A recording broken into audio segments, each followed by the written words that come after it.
Ladies and sinners, welcome to another Tuesday evening edition of the Sin City Sports Show, presented by IE Sports Radio, your direct feed for all that is sports. I'm your host, Cale Henderson. We're back at it again, folks. It is past 7 p.m. Pacific Standard Time, where we talk all things Vegas sports. Hashtag IE Vegas. You guys can get at us on our Twitter forums at SinCity_IESR, at Cale Henderson, at Cale_Henderson. We talk all things Vegas sports. If you guys miss a show, don't worry about it. Not a big deal. We're on basically every major forum out there right now when it comes to the show and where you can listen to the show back. It's one of the beautiful things about IE Sports Radio. They spare no expense to get as much out there as possible. For example, Apple, Spotify, iHeartRadio, Google Podcasts, Amazon Music, Castbox, Deezer. We're on YouTube.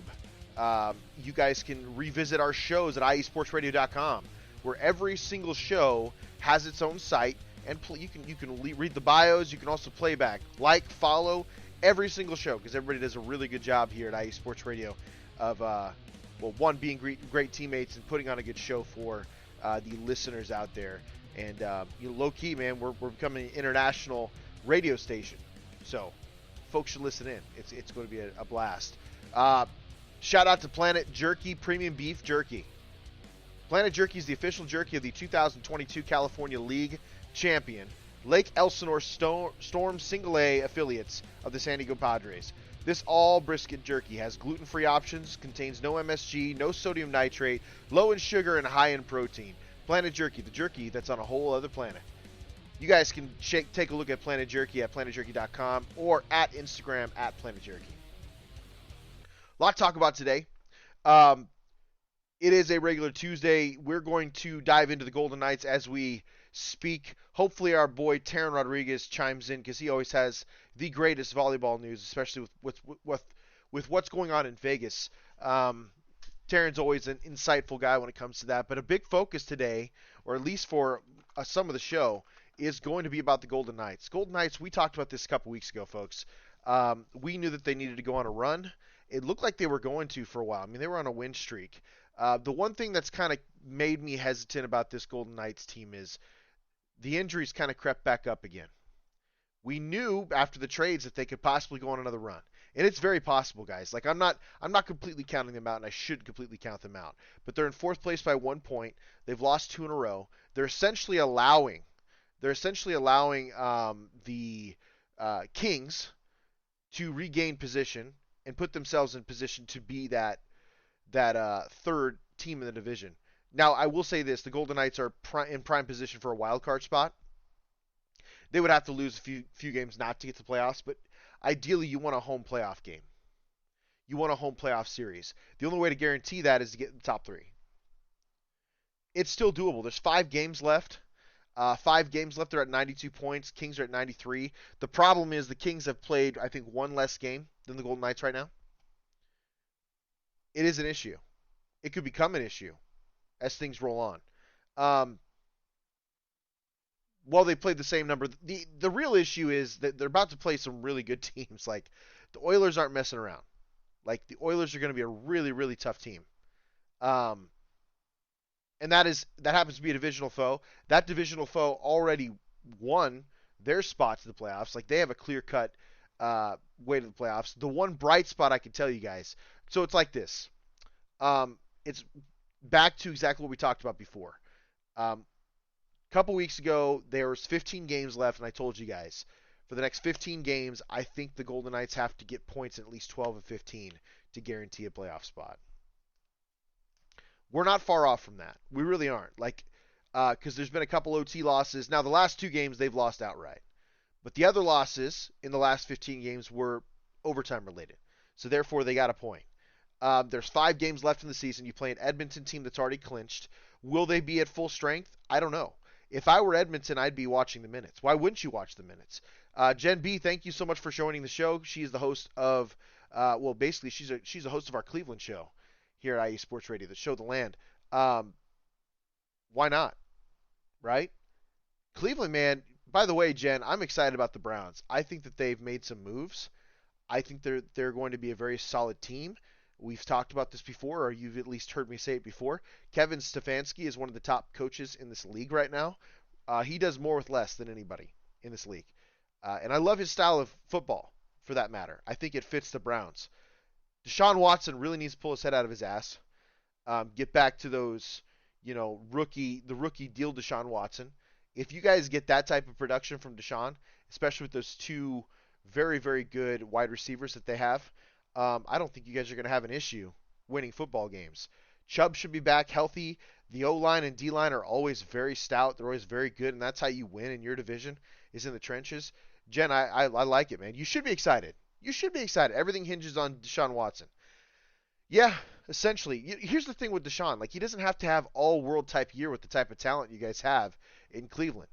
I think if Deshaun comes out and he throws for 25 touchdowns and 5 interceptions, you're guaranteed a playoff spot. And you're flirting with winning your division, which is going to be very difficult because the Bengals are going to be at full health. The Ravens are going to be returning. There's nobody in your, and I hate to say this because Ralph is also tuned in, who is part of the Injury Report. He's a Pittsburgh guy. I hate to say this, man, but the Ravens are just they're the best in your division right now, and they've shown that they're the best at drafting and developing talent in your division. It's kind of scary because I think they have like 13, 14 draft picks this year. Again, I don't know how the Ravens do that, but they stockpile picks. What's going to need to happen is the Steelers and the Cleveland Browns are going to have to knock their drafts out of the park. And then they're going to have to find consistent quarterback play. It is kind of eerily crazy how similar the Steelers and the Browns are right now. Like, they're almost the same team. Almost the same team. It's you need Russ to remember those Seattle days, right? Those Seattle days where he was throwing for 30 touchdowns and like 4 or 5 interceptions or 6 interceptions. If Russ plays for the Steelers the way he did for the Broncos last year, because I think he had like 28 touchdowns and 6 interceptions with 6 games left. If he plays like that, the Steelers are a surefire playoff team. But the same goes for the Cleveland Browns and Deshaun Watson. When I look at the Browns and the Steelers, like, they're like a mirror image of each other. They really are. They're like a mirror image of each other. They have quarterback troubles. There's been some troubles in the trenches. Defense is stout. Defensive line is really stout. I mean, they have 2 of the best pass rushers in this league. It's just crazy, man, like how similar these teams are. The difference is Mike Tomlin's, he's really consistent. He's going to win enough games to be a winning coach every single year. It'll be interesting to see what he does with Russ. I think Russ can cook, man. I really do think he can cook on that team for the Steelers, Ralph. I truly believe that. I also think that if Russ slips up at all, Fields is in the perfect spot. Like, you don't have to rush him. You really don't. It's crazy. Kale, Steelers were 5-1 in the division last year with Pickett. Yep, sky's the limit. I don't disagree with that, but the road goes through Baltimore, and we cannot deny that. Like, Baltimore is head and shoulders above everybody in the division right now. The one thing that they're missing is a true X. Odell Beckham did not get that done, and they still won a crap ton of games, and Lamar played unbelievable football. The offensive line, which was a question mark for the Ravens for a couple years, which is why Lamar was having injury issues, they figured that out. They figured it out, and they're just going to add to it with their draft picks. I get it, man. You guys were 5-1, but you didn't take care of business when it mattered most. That's why Baltimore won. So, in my opinion, yes, 100%. With better quarterback play, there's a good possibility. I mean, dude, like, the Bengals are going to be back. Joe Burrow's the guy. Like, to me, Lamar is the most impactful quarterback in this league, but Joe Burrow is a top 5 talent, right? So you have to compete with those 2 teams. The one thing that's going for you, the Bengals just can't seem to figure out how to put an offensive line together to save him.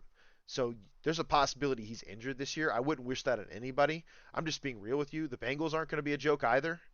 Like, there's still a lot of stuff that could happen with T. Higgins and everything like that. There's still a stacked roster as well. So, man, that's a division that could be extremely tough. And, man, you guys should be excited. We are a playoff game bitten, can't win the big game. I get that, dude. But some of that has to do with you need a gunslinger. At the same time, Matt Canada was ass. I have no idea how he got a job. The dude got fired from Wisconsin, for God's sakes, and then somehow found a job in the NFL. Hopefully Tomlin I think Arthur Smith is the right guy. Arthur Smith is the right guy.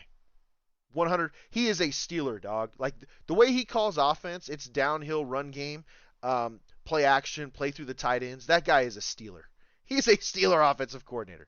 No joke. Gen B can't count anyone out in the North. No joke, man. Every team in the North is a contender. Every team in the North is not somebody I would want to play on my schedule. It's that simple. I truly believe that. Like Baltimore's nuts. They're stacked. They have 14 draft picks. They never miss on draft picks. Like if I get it that you guys probably aren't fans of Baltimore because you're part of the AFC North, but we got to admit, man, they hit on their draft picks. They just do on a consistent basis. It's crazy how well they do in the draft. Ralph says, okay, so I'm gonna go through the chat a little bit, guys. Jen said, I'm excited to see hinges on DW. Yep, Kale finished the day strong. Buddy, have a great show. Thank you so much for tuning in, Ralph. Appreciate it. Host of the Yinzer Report. Steelers fan for life, I'm sure. Kale, Steelers are 5-1. Yep, we discussed that. Playoff, can't count anyone out in the North. I will say this. It's the best division in the NFL. I have a hard time disagreeing with you, man. I have a hard time disagreeing with you. Last year, I thought the Raiders, or a couple of years ago, I thought the AFC West was going to be stacked. And then we had, injuries and subpar, coaching and stuff like that. Like the talent just didn't amass what you thought it would be in the AFC West. I mean, here's another one, right? How competitive are the Jaguars, Colts, Houston Texans, and the Tennessee Titans going to be this year? Like every single one of them have their young quarterback of the future. Every single one of them have a GM that does actually do a great job with talent evaluation and drafting. So they may not be the best division, but the AFC South could be a division in the future that is absolutely gunning for the top position. Absolutely crazy. Yeah, agreed, Ralph. The Texans are gonna be scary. They're unbelievable. Adam, thank you so much for tuning in, man. Adam Karnick, host of Chi-Town Weekly. He's a co-host on the Neutral Zone, a show I used to host, man. He does a great job there. He's got the best drop at IE Sports Radio. You guys, when you get a chance, go to IESportsRadio.com, visit their pages. We got the Yinzer Report. We have Chi-Town Weekly. We have Show of the Land. We have the Neutral Zone. Visit those pages. Follow, like. Make sure you guys listen to their shows. You guys can catch us on any of the major podcasting forums. Apple, Spotify, iHeartRadio, Google Podcasts, Amazon Music, YouTube, Podchaser. I mean, we're everywhere, man. Make sure you guys go check them out. They're great teammates, and they do a great job at their shows. They're very passionate about the sports in their area. So that's my shout-out to the people in the chat. I always do that in the chat, and I always tend to play their drops as well because it's well-deserved. Yeah, I hate the Ravens evermore, but can't deny they have it figured out 100%. Yeah, dude. Ralph, that's what we're in it for, man. I'm not in this for money. I'm in this to have fun. I love talking sports. Maybe one day someone's going to listen to the show, give me a call, and I can make sure Larry's taken care of because he's given me the forum. I'd never do anything without making sure Larry comes up with me. That's just the type of person I am. But yeah, I'm going to promote our shows, man, because we're a team. We're a team, dude. Like, I know I do a good job. Larry tells me on a consistent basis. He's a great leader, right? But I want to make sure other people know that our teammates at IE Sports Radio do a great job as well. And there are some people that really try and put in some hard work. They are experts in their craft. We just got to figure out a way to get it out there, right? But the only way it's going to happen is if everybody on the team is consistently saying, every time you guys are in the chat, I try to do it. Maybe I don't do it all the time. I'm not perfect. But every time you guys are in the chat, I try to promote your guys' shows. Because if you're going to take time to listen to me, I'm going to promote you. And I am absolutely horrible at it. I fully admit that. I have an unbelievable schedule, man. I work 8 to 10 hours a day. On top of that, I run a youth football program. On top of that, I'm a high school coach. On top of that, I've been asked to be a freshman head coach this year for that high school. I help with 2 nonprofits in my free time. One that provides free resources and clinics to youth football coaches in the Lincoln, Nebraska area and the surrounding areas. The other one I help with is a Christian nonprofit that essentially reaches out to companies to donate money for free training because there is just way too many select sports. There are way too many clubs out there that are keeping kids from getting skill work. And this whole nonprofit, Higher Performance Inc., is dedicated to putting on free clinics for kids. And I've been helping with that. So my plate has been extremely full. and I feel terrible because sometimes I'm an absolutely horrible teammate. But when you guys come in my chat, I'm going to do everything I can to promote you guys because that's the right thing to do. That's what teammates do. Absolutely 100%. And by the way, I don't just do this, right?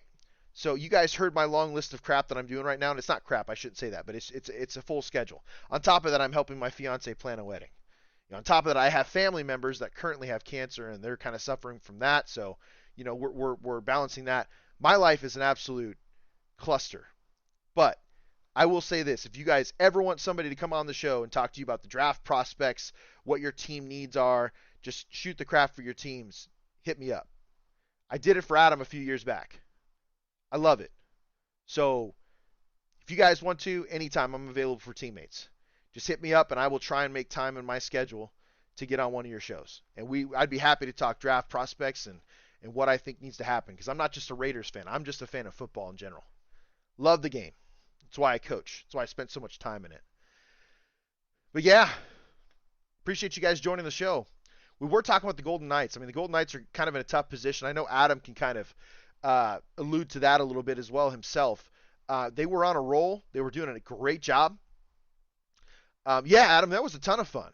You and I talked about Chicago and the Raiders, but primarily it was Chicago and what I thought they needed. And it was kind of crazy. I went on that show. I think, if I remember correctly, I said the Chicago Bears were going to have the #1 pick the next year, and you were like, no. And then what happened? It was crazy. Now, technically, Carolina had it, but Chicago owned it and then traded it away. It was a funny-ass conversation between us. That was great. The Raiders. Where's Larry B? Oh, Larry will tune in, or he'll listen to the show. I swear to you guys, like, Larry works hard, man. He does his daytime job, and then he listens to all of our shows. He's a great supporter. Larry's the man. I have a lot of faith in that dude. I love the dude as a human being. He's always kind. I need to do more to help him with the show because he does a lot to help me. It's just the way it is, man. Adam, you can kind of chime in on this, man. Vegas was on a roll. I mean, they were on a 3-game win streak. Technically, when you look at it, they had scored points in 7 straight games, and all of a sudden they've lost 2 in a row. To me, I think the Aiden Hill injury is really kicking the crap out of the Golden Knights. Aiden Hill was an unbelievable goalie last year. Like, he was a huge reason why they finished first in the Pacific and had a deep playoff run and won that Stanley Cup last year. Aiden Hill was massive. All the scorers are great. I don't think that the Golden Knights have a hard time putting up goals. I believe as a team they average almost 4 goals a game, if not slightly more than 4 goals a game. The issue, they've had a hard time keeping goals off, and it's because Aiden's only really played half a season. So maybe you can chime in a little bit in the chat, Adam, but dude, if the Golden Knights want to do it, like, they got to beat Edmonton. Hopefully Edmonton doesn't have a full roster tomorrow. I'm sure they will, but I hope that they don't play their big guys a lot. I would imagine they should be thinking about resting because they've already clinched their divisional spot. And I don't think they're going to get better than second, if we're being honest.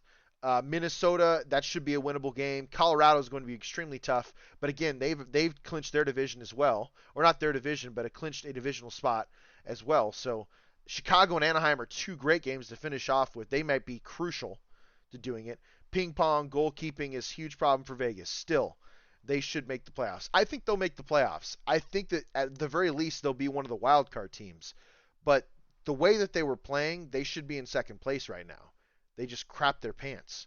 Like, they were that close. They were only a couple games out as of last week when we talked on the show. And they were on a roll, man. Like I said, scoring points in 7 straight games is crazy. It's absolutely crazy. It's hard to do in today's hockey. And they scored points. They didn't just score points in 7 straight games. They won 6 out of 7 games. And had an overtime loss to Nashville back in March, late March. That's an unbelievable run. And then you lose to the Coyotes, who are trash. Vancouver, there's an excuse there. Vancouver is nuts. They're very talented this year. That young talent has grown. They're just on a different level than what they were a couple years ago when they were building the team. But I think the Arizona loss is huge. Like, losing 7-4 is outrageous, especially to the Arizona. I don't even acknowledge the Coyotes as a team 90% of the time. And I'm with you on your drop, by the way, Adam. You're 100% spot on. Like, F the Coyotes, man. We promise we won't make fun of the Coyotes every single time. It's kind of hard not to. It's a joke. I'm surprised they still have a team. I don't know. I don't even know if people sit in their stands right now. It's crazy. That's how irrelevant the Arizona Coyotes are. But enough beating up on the Coyotes.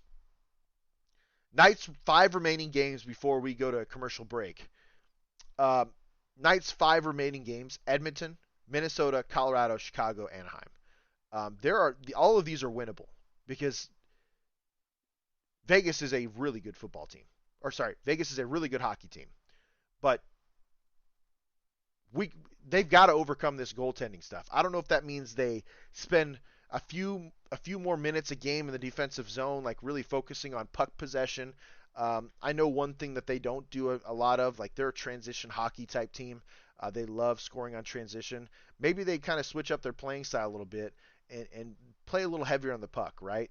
Get it into the offensive zone and throw it around and screen the goalie. Like maybe slowing down the game a little bit and taking their goalie out of it might help.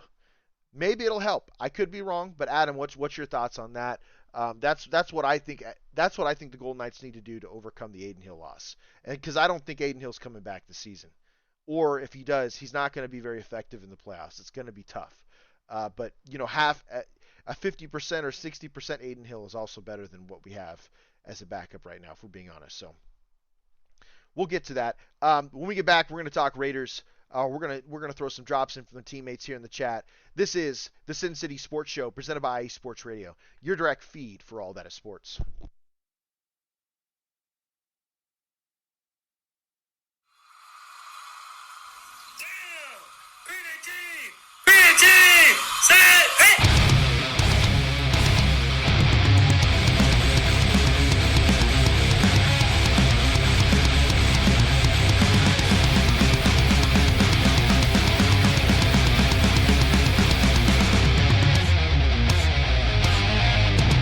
What's going on, football fans? This is Muir inviting you to join myself, Colin Reynolds, Mike Pat, and John Felipe for one of the most electrifying football shows you have ever heard. 3 and Out, right here at IE Sports Radio. Recap of the week before, a preview of what's to come, and of course, 3 hardcore head-to-head prime-time face-offs each week. You don't want to miss it.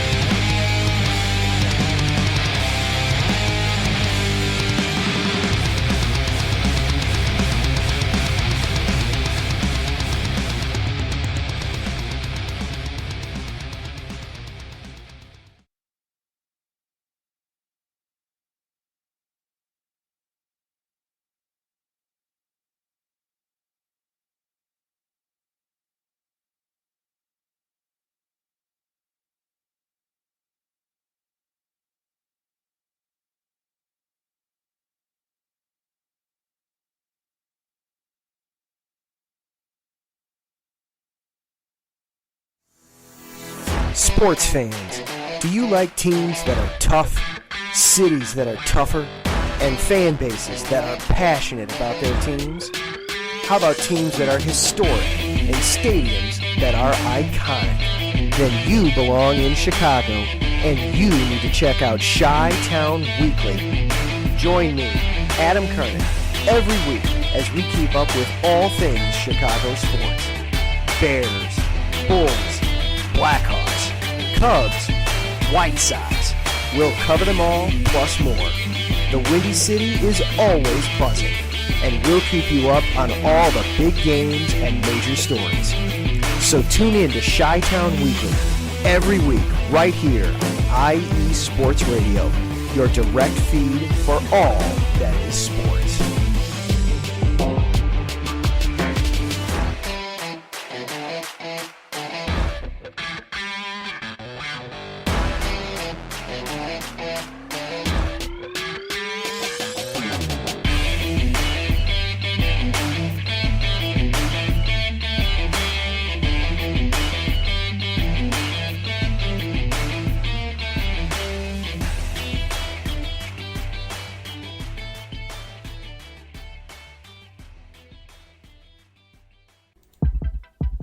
IE Sports Radio fans, it's your boy, the SoCal Saint, the host of the premier professional wrestling podcast online today, the IE Elite Wrestling Show. If you're a fan and have a passion for the world of professional wrestling, this is the show for you. I take you inside the ropes with all the athleticism, high-flying, and hard-hitting action and then we take it backstage with all the backstage drama and backstabbing that goes on in the world of professional wrestling today. If something's going on in the world of professional wrestling, rest assured, the SoCal Saint knows what's going on, and he's going to let you know too. If you're a fan, check us out every Tuesday, 12 p.m. Central Standard Time, 10 a.m. Pacific Standard Time, only on IE Sports Radio, the IE Elite Wrestling Show, your direct feed for all that is professional wrestling, on the only network that is your direct feed for all that is sports. Check us out.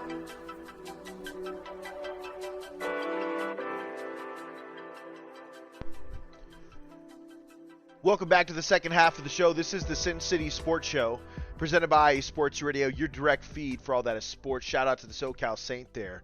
By the way, WrestleMania was a blast. I don't know if it was the greatest WrestleMania of all time, and I could be wrong. And this is not my territory, but I got to give shout out where shout outs due, man. I think wrestling has a special place in the hearts of a lot of people, and I get that everyone's like, well, it's fake. No one gives a shit anymore. Like, they're not fooling anybody. They don't care that it's fake. They know that their storylines are absolutely telegraphed. Like, they know that their storylines are there. And they live by their storylines. A lot of these guys take this stuff seriously. A lot of these guys have characters, and they do not break character. That's why you see some of these wrestlers go into movies after they're done with their career or towards the end of their career when they hit their height. Now, John Cena and Dave Bautista and The Rock, they're obviously, they're in a different level. They're just gems of their own. And I would argue that Dave Bautista is probably the best actor out of all three of them. Like, the guy is deep, man. He can play some serious stuff. That M. Night Shyamalan movie he was in, where they were basically essentially trying to talk this couple into killing themselves to save the world, or save them from the apocalypse, was absolutely nuts. And it was crazy. And the depth that he went into, being a big guy that could have just done it with his hands, but emotionally he was trying to be supportive and serious and deep and empathetic to the family. Like, it was crazy, unbelievable movie. It was actually very good. But Dave Bautista, all them guys, like, ton of respect for that sport, man. One of the first WrestleManias I ever watched was WrestleMania 20. And that was back when it was pay-per-view only. It was a birthday party that I had. My birthday is normally in January, right? It's January 23rd every single year. And back then, I think WrestleMania was roughly February. I think it was around February. So we had a WrestleMania party in early February for my birthday. And it was badass, man. Everybody was over there. And I got to see, and I know that they don't like talking about him, but he was still one of the greatest technical wrestlers of all time before he did his heinous act. We get it. I would never shy away from that. But Chris Benoit, beat Triple H and Shawn Michaels with a crippler crossface in the middle of the ring at WrestleMania 20. Eddie Guerrero beat Kurt Angle. Like, it was a ton of, dude, that was the Goldberg Brock Lesnar, the first appearance between those two. And it was one of those where the fans were horrible to him because they knew they were all both leaving. Like, Goldberg's contract wasn't renewed, and he didn't agree with what the WWE wanted to do, and Brock Lesnar was going to the UFC. So it just went downhill, but it was still a fun match to watch because one of the GOATs, probably the greatest of all time, Stone Cold Steve Austin, was the special guest referee. And I will say this, man, this last WrestleMania was a ton of fun. And I was hoping Austin would make an appearance, especially to stun The Rock one more time. That would have been hilarious to see. The final boss getting Stone Cold stunned in the middle of the ring, but the Undertaker touch was pretty sweet. And then John Cena showing up to take out Solo Sikoa. That whole thing was great. And what I think is crazy is that even after, Cody Rhodes won, which is amazing, that storyline in itself was fantastic. WrestleMania was such a blast. So shout out to SoCal Saint. You have an unbelievable sport or entertainment to follow and mark, because that's got to be fun. You have storylines to talk about for days. And I tell you, man, that's got to be sweet. It's got to be super cool. I was very pleased with WrestleMania. Cody Rhodes winning was huge. Hit you in the feels because his family, full of legends. Goldust, who should be one of the greatest ever for his character and what he did. Dusty Rhodes, the Dream, right? They never won the WWE title. And Cody, first one in his family to do it. and he beat Roman Reigns, who is part of the Anoa'i family, right? Cousins with The Rock. Like, their family has a crazy, illustrious history in the WWE/WWF. And he held the title for more than 1,320 days. His storyline, the bloodline, all that was so good, he held the title for 1,300 plus days. Like, that is so crazy to me, man. And even when he dropped the title, Cody gave him his props. And I think secretly they all love each other. They're all friends because they were all part of that NXT team that was led and taught how to be a part of the game by Dusty Rhodes himself, the Dream. Because there's a theory they all have the same watches because of it. But even after Roman lost, after his raid as a tyrant or whatever you want to call him, he still got a bunch of thank you Romans from the crowd. It was crazy. That's how well respected he is. And the dude in his off time is battling leukemia. Like, come on, man. That's crazy to me that an elite superstar like that would do that. I thought the whole thing was great. It was a lot of fun. My fiance was downstairs in the basement with me watching it.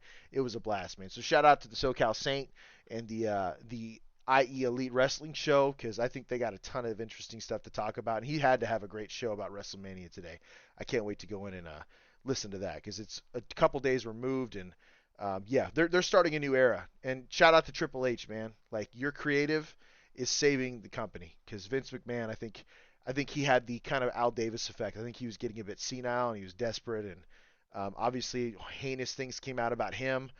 Whether they're true or not, I can't speculate on that. I just got to know, if he did affect people in the way he did, it was horrible, and my thoughts go out to those people.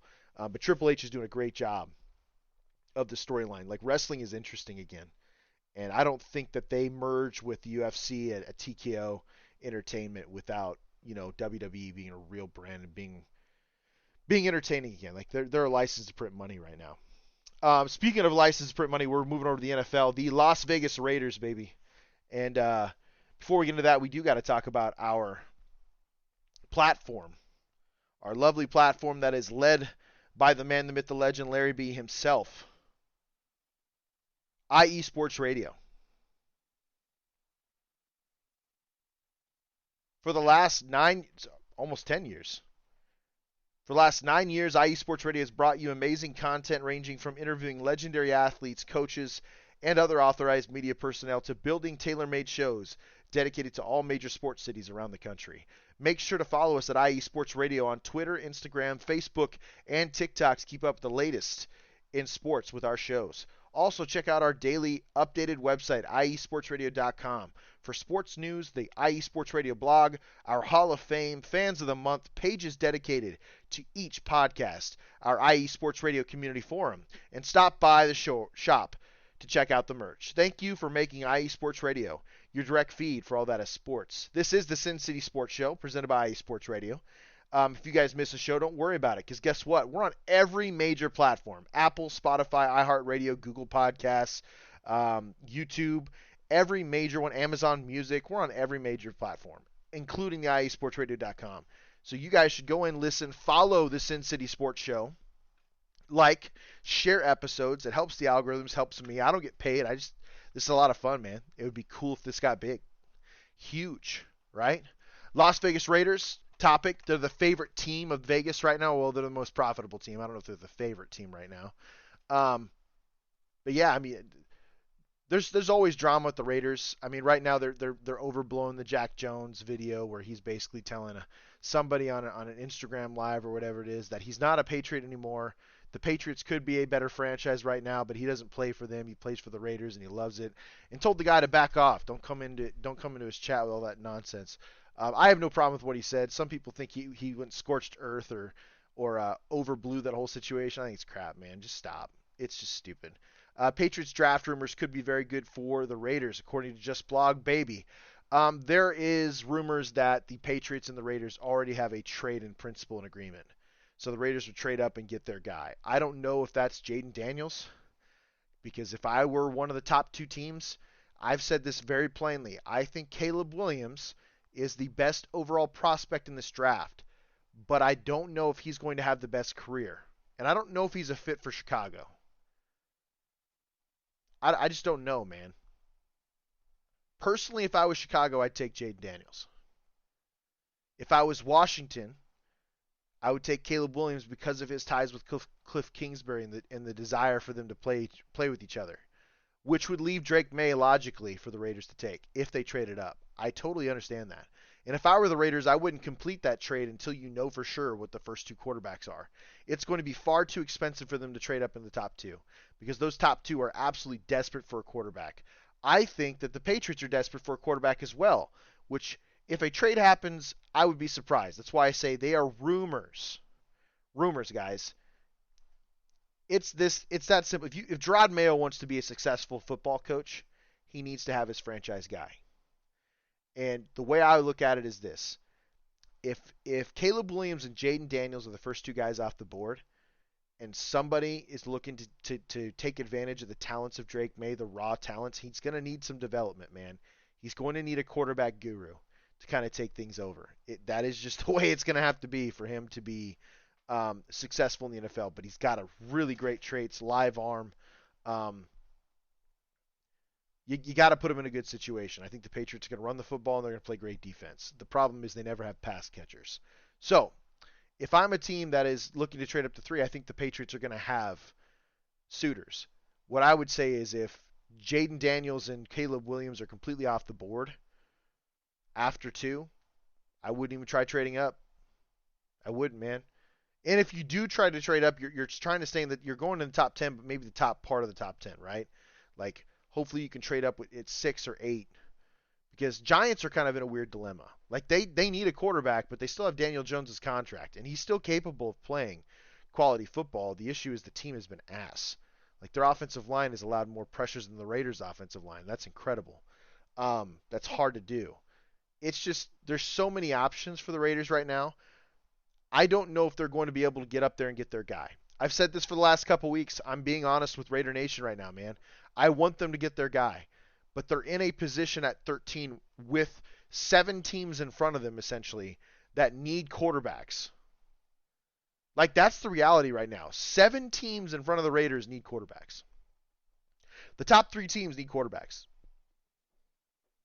Bears, Commanders, if they'll stay the Commanders, I don't know. The Patriots all need a quarterback. The Giants need a quarterback. Technically, the Falcons could get their future guy. They might need their future guy. The Broncos need a quarterback. The Vikings need a quarterback. Need I say more? That is a lot of teams that are in front of the Raiders at just 13, right? You would think one of those guys would fall to 13. Not in this draft, man. Not in this draft. There are 7 teams desperate for a young franchise guy on a rookie deal that they can build a team around. I don't know if the Raiders are going to be able to do it, man. I would love to see it. I want to stay positive. I think they'll have to kind of, basically mortgage their future, or at least first-round picks for the next couple of years, maybe even 3 years. So 13, 25, 26, and hopefully maybe a second-round pick next year or something like that as well, to prevent giving 2027's first-round pick. But jumping from 13 to 3 or jumping from 13 to 2 is going to be expensive. There's a trade chart out there that Jimmy Johnson basically developed to move up and get his guy, right? Get his guys back in the day when he traded Herschel Walker. It created a trade chart, a value chart that helped guide teams in trades. The problem is the quarterback is the most important position in football right now, in any sport. Without Patrick Mahomes, do the Chiefs win the Super Bowl? Three times, 2 straight times, 3 out of the last 6 years? No. I'll say it right now. No, they weren't winning it with Alex Smith. They had a very talented team with Alex Smith, and they still weren't going to sniff the Super Bowl. Patrick Mahomes comes in. He's an elite talent. He's a young franchise guy on a rookie deal. They were able to spend more money around him and build teams, and what happened? They won a Super Bowl. A franchise quarterback on a rookie deal is a premium right now. So that means that the trade value chart is thrown out the window. It's completely thrown out the window.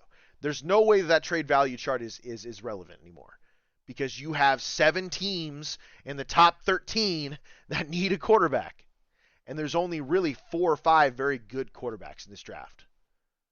2 of them in that top 5, you could argue, need to be in the best possible situation for them to succeed. So, let's go over those guys. We know that the Raiders would have to trade up from 13. I don't know if it's going to happen. I believe that the Minnesota Vikings really like J.J. McCarthy. He seems like the perfect type of quarterback for the offense that Kevin O'Donnell runs because it is a Shanahan system. It is run the football, stretch the field, spread the defense, run play action. And J.J. McCarthy was the best quarterback in college football the last 2 years when he had to do play action. He was the most efficient because they had a hell of a running game, and the Vikings have a tendency to create a hell of a running game every single year. So the Vikings are in prime position to trade up for their guy. And I think one of those, it would have to be J.J. McCarthy if they're going to trade up. And I truly believe that they'll try to do that with the Giants, because if they get to 6, they should be fine. There's a possibility that if I'm the Arizona Cardinals, I'm trading out. I'm getting a boatload of picks. Your team is ass. Your team is horrible. Yes, Marvin Harrison Jr. is going to be a difference maker, but you could trade to 11 and possibly still get Malik Neighbors. Right? You could still get one of those top LSU guys. I don't know if you're going to get Marvin Harrison Jr. still, but you can get one of those top pass catchers. Cardinals need a lot of help. They definitely need a receiver to throw to. But Kyler's had some injury issues, and he's got an issue playing Call of Duty. And I can relate to that because I'm addicted to that crap. I hate it sometimes, but I'm still addicted to it. And it's all my degenerate friends want to play too. So that makes things hard. Anyway, there's a lot of trade spots and trade suitors. It's just where do you value those specific quarterbacks? And the top 5 quarterbacks are pretty simple.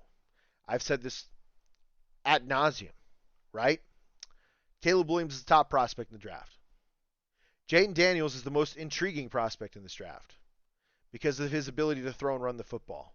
And he's coming off 2 massively improved years in a row out of LSU, which runs a similar style of football to a lot of pro systems right now. They run the ball heavily, duos, power counter, and play action.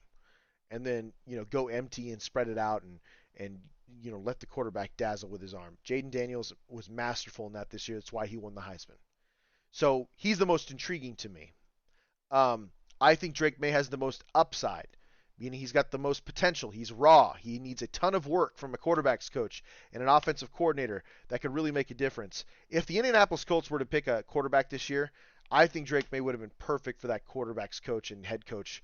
I think it's Jonathan Gannon or whatever it is, because he was absolutely huge in Jalen Hurts' development as a quarterback's coach and offensive coordinator. And Jalen Hurts just didn't play as well last year as he did the year before with that guy at the helm. This year would have been the year for Drake May to get drafted by the Colts because I think he would have had a hell of a career and unbelievable development with that head coach there and offensive coordinator. Drake May is going to have to go to a situation that matters or that makes sense. If I'm Drake May, I'd hope that the Vikings trade up for me. If I'm Drake May, I'm hoping that the Denver Broncos trade up for me because Sean Payton builds big guys in the trenches, runs the football. He has a great West Coast offense, a lot of short passes, which is pretty similar to the air raid, which is what Drake May excelled in. I think those 2 spots would be perfect for him. I also think the Commanders would be perfect for Drake May, but something tells me that Caleb Williams and Jaden Daniels are going 1-2. I really believe that. Drake May needs a year. I'll be stunned if he gets it. Either Washington or New England is the starting from him to jump. Yeah, I think so. Yeah, well, I don't know if they. So here's the thing. New England's very smart. They know what they're doing. Gerard Mayo is loved by Robert Kraft. Gerard Mayo would not be the coach if he didn't believe he could succeed Bill Belichick, right? The greatest of all time, who I got to listen to, by the way, in a coach's clinic this last week here in Nebraska, at the University of Nebraska. He talked about the run game and the fundamentals of football at its core is blocking and tackling, which is something that what he believes helped him win the 8 Super Bowls he's been a part of, because the main focus of the football team wasn't throwing the football or X's and O's. It was blocking and tackling and developing those fundamentals. That was a blast. Drake May needs a year. You're 100% correct. I think if the Patriots were to draft Drake May, they might give him a year unless he's like unbelievably better than Jacoby Brissett. But if I'm the Patriots, I don't feel the need to rush him. And then I tell him, dude, this is nothing against you. This is nothing to say that you're not as good as Jacoby Brissett or you don't have the upside, because you do. We just want you to learn. We need you to learn this year. If Jacoby gets hurt or halfway through the season we're getting some pressure, then we're going to throw you in. I think transparency is key with Drake. And I think the Patriots can do that. So, but I agree with you. I think the Patriots will probably pick Drake May. And it would be a great pickup because he's a big, strong, big arm quarterback. He can be mobile when he needs to be. I think he'd be a good spot. Does he have to start right away? No, because Jacoby Brissett's there. And he's got experience with Gerard Mayo and that offense there. I don't think that'll be a problem. But there's a possibility he does start because Drake May is likely more talented than Jacoby. The other two guys are Michael Penix and J.J. McCarthy. But like I said before, I think J.J. McCarthy would be a perfect Viking. He just seems like he would fit that system. He would distribute the football. He makes plays when it matters. You can say whatever you want about J.J. He was carried by a really, really good Michigan team. But when the Michigan team was down and out and they needed J.J. McCarthy to make plays, what happened? The last 2 years it happened, man. He made it work. Even against TCU, he made some bonehead plays. The year that first year they were in the college football playoff with JJ, he made some bonehead plays, but he was still gunslinging out there, man. He threw deep several times. Like, he was beating TCU with his arm. They just couldn't keep points off the board. Adam says, May's footwork worries me and the fact that he's from UNC, but that's probably my Trubisky. Yeah. May is a better prospect than Trubisky, in a nutshell. I take nothing away from Mitchell, but May's a better prospect. The reality of Drake May is Drake May was recruited by every major school in America. He was being recruited very heavily by Nick Saban in Alabama. His family were UNC grads. They're UNC alums. They have a lineage there. That is why he chose UNC. If Drake May goes to Alabama, we probably don't even know about Bryce Love. Not Bryce Love, Bryce Young. Apologies. Drake May's the starter in that last year. Yeah. Like, Drake May throws for 4,000 yards and 30-plus touchdowns in that Alabama team. And then we're talking about Drake May being the number one quarterback right now, if we're being honest. Like, if Drake May goes to Alabama or one of the major schools that were recruiting him, we're talking about an entirely different Drake May because they wouldn't tolerate the footwork issues. Alabama wouldn't. No way. So it's a matter of perspective, man. May's got a ton of talent. His footwork may worry you, but yeah, UNC wasn't the problem. That wasn't the big thing, and he's no Trubisky. He's going to be much better than that. If again, every quarterback, it's about the situation they get thrown into. If you throw a quarterback on a team that doesn't have an offensive line, he's likely going to end up injured halfway through the season.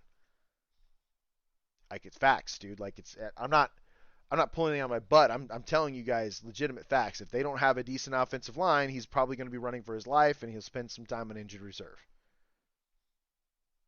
Look at the Joe Burrow situation. Unbelievable talent. He showed that, man. Year 2, year 3, man, he was very competitive with the Chiefs. Actually, took the Bengals to the Super Bowl for the first time in like 30 years, and he didn't have an offensive line. He was hit more than probably any quarterback in his first 3 or 4 years in his career. But if you don't have an offensive line, it doesn't matter what kind of receivers you have or weapons you have. The guy is probably going to be spending too much time on his back. It is what it is, man. I'm just being real with you guys. So a lot of stuff needs to happen, right? So to kind of wrap up the show, because we only have a few minutes left, I'm just being real with you guys. I don't know if the Raiders are going to be able to get up from 13. It's going to cost a lot. If they want to do it, they must have some sort of real deal in place with Gerard Mayo that benefits both sides. The Raiders have the team to trade up and get their guy now. I do believe that. June 1st, they're going to have $28 million in cap space. There's a ton of free agents still out there. They may not be like the high-priced, high-ranking free agents, but there's guys that could come onto this roster and buy into the culture that Antonio Pierce has set and reinvigorated in this Raiders locker room. And a young rookie quarterback would thrive in that because you already have a pretty decently well-built team. You have 2 receivers to throw to. Michael Mayer is going to be an up-and-coming tight end. Zeus or Zamir White at running back. They're probably going to draft a running back. And then that kid out of, all of a sudden I'm blanking his name, out of Minnesota. He had more production than Josh Jacobs. At every metric, this kid out of Minnesota that we signed from last year, last year's Minnesota team, had more production in every metric than Josh Jacobs. and we're getting him at a fraction of the cost of Josh Jacobs' new contract with the Packers. We'll see if that's we'll see if that's what it is. I think the Minnesota Vikings had a better offensive line than the Raiders had last year, but we'll find out, man. Like, we'll see how this kid works. On top of that, I think they're going to draft a running back high, or relatively high, like second or third round. It wouldn't surprise me if a really great running back's there, they're going to go up for it. But regardless, Raiders have serious needs, man. The quarterback is a massive need. But there's a lot of people like Daniel Jeremiah that don't think they have to rush for it. They like Aiden O'Connell. They think Aiden O'Connell learned a lot. His last 4 games, he threw 8 touchdowns and 1 interception. He was very efficient in those last 4 games. If you have that for an entire season, 2 touchdowns and an interception like every 4 games, dude, you're gonna. I mean, we're talking about a 34. We're talking about 34 and 5 or 34 and 4 as far as like touchdown interception ratio. If you can get that kind of production from a second-year guy out of the 4th round, you're going to be extremely happy with it, because the style of this Raiders team is going to be ground and pound and play great defense. That's what they're going to do. That is how the Raiders are going to be built. So I think Aiden O'Connell is a guy that you can work with. But if you don't want Aiden O'Connell, then you're going to have to give up the farm to go after your next guy. There's rumors about Bo Nix being a guy that Telesco really likes. And he did well with Herbert, right? Everyone was down on Herbert for whatever reason. They were finding things, and he picked him. And how's Herbert been? He's extremely talented. I trust Telesco, man. He was around for Peyton Manning. He was around to help Bill Polian pick Peyton Manning. Andrew Luck. He's helped with some serious teams, man. Justin Herbert. He's helped teams find some serious talent. I trust him to find the quarterback we need. And if he believes Aiden's the guy, then I trust him, man. Build the team around Aiden. Use those draft picks to fortify depth on this team, so that way when older guys leave, you have really talented young guys stepping up and starting in critical roles. That's how the draft is supposed to work. The core of your football team is supposed to be built through the draft. It's supposed to be to build foundational players that can develop, so long term you have a future and future success. And it should happen every single year. You should have guys that you can get. You should be hitting on half of your draft picks every single year. And the better teams do that. The problem is the Raiders haven't been one of those teams. So if they want to change their narrative, draft better. It's that simple. Draft better. I think Telesco has a really good track record of building quality teams. LA Chargers were a really good team the last few years. Really good team. Brandon Staley was a horrible coach and had no idea how to put those guys in a winning position. But they had talent everywhere. They just underachieved. That's not Telesco's fault, because he's getting guys. The only thing you can really kind of blame on Telesco is maybe the injuries. But it's a game of football. People are going to get injured. Like, look what happened to that San Francisco linebacker in the Super Bowl. Non-contact injury. The dude tore his Achilles just running off the sideline, ready to get in a defensive possession.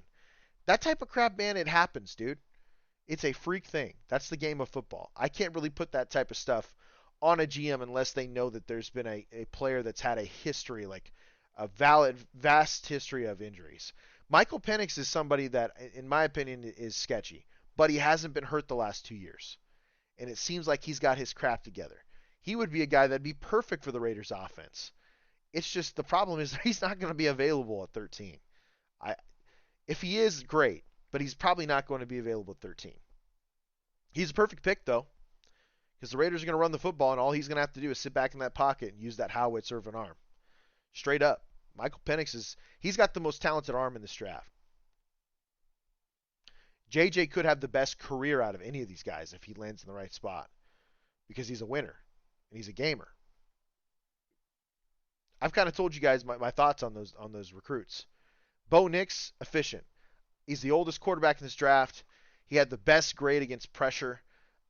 Very great in a short throw type offense. I think he'd be perfect for a West Coast type team. Who knows what's going to happen? Like, maybe the Patriots trade out and pick Bo Nix. Like, that'd be a great pick for the Patriots. It'd be on brand because he's a smart guy. He knows the game of football. He's had a ton of reps, and he distributes the football well, which is very much a Patriots thing to do. I mean, I'm just being real with it, man. A lot of options. Raiders also need a tackle. They need interior defensive line. I hope Byron Murphy is somebody that they're really trying to target in the first round if they can't trade up and get their guy. Byron Murphy would be a stud in a Raiders uniform. With Max Crosby, Tyree Wilson, with Malcolm Kuntz, Christian Wilkins, John Jenkins. I mean, come on, man. Butler. Dude, that'd be one of the deepest defensive lines in all of the NFL by far. And Byron Murphy's a stud.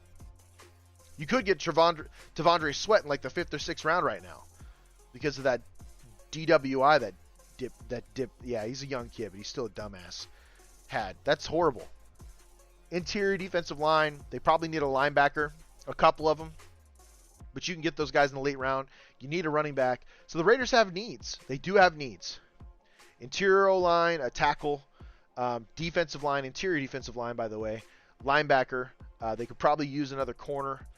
There's a lot of needs the Raiders have to get after. Adam Karnick said J.C. Latham. It's very possible, but honestly, this is a defensive-minded head coach. I tend to side with defense. If the head coach is a defensive guy, I tend to side with that's going to be the pick, especially in the first round. And we're seeing the defense has made a resurgence these last few years. Like, the offense scored, I think, the fewest total points.